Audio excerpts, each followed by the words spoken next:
Hi friends, ఈరోజు మీకు U turn అనేది ఏ విధంగా చేయాలో చూపిస్తున్నాను చూడండి ఫ్రెండ్స్. అయితే ఇప్పుడు నేను గేర్ వేసేసిన, ఫస్ట్ గేర్ వేసేసిన, ముందుకు పోతున్నాను అంటే యూటర్న్ దగ్గరికి వెళ్తున్నాను. ఇప్పుడు యూటర్న్ ఏ విధంగా చేయాలి మీకు అనేది చూపిస్తున్నాను చూడండి ఫ్రెండ్స్.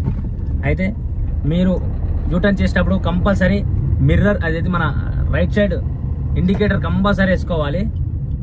రైట్ సైడ్ ఇండికేటర్ వేసుకున్న తర్వాత మాత్రమే మీరు యూటర్న్ దగ్గరికి వెళ్ళాల్సి వస్తుంది.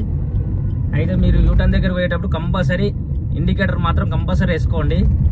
ఆ తర్వాత మీకు యూటర్న్ వస్తుంది అన్నప్పుడు క్లచ్ పట్టుకొని బ్రేక్ కంట్రోల్ చిన్నగా చేస్తూ ఉండండి. క్లచ్ పూర్తిగా పట్టుకోండి.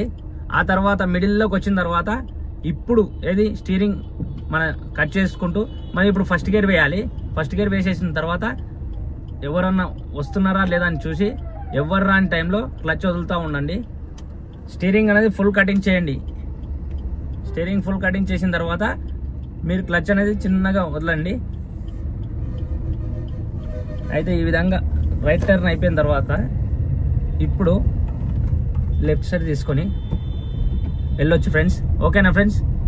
ఈ వీడియో మీకు నచ్చితే లైక్, షేర్, సబ్స్క్రైబ్ చేయండి ఫ్రెండ్స్.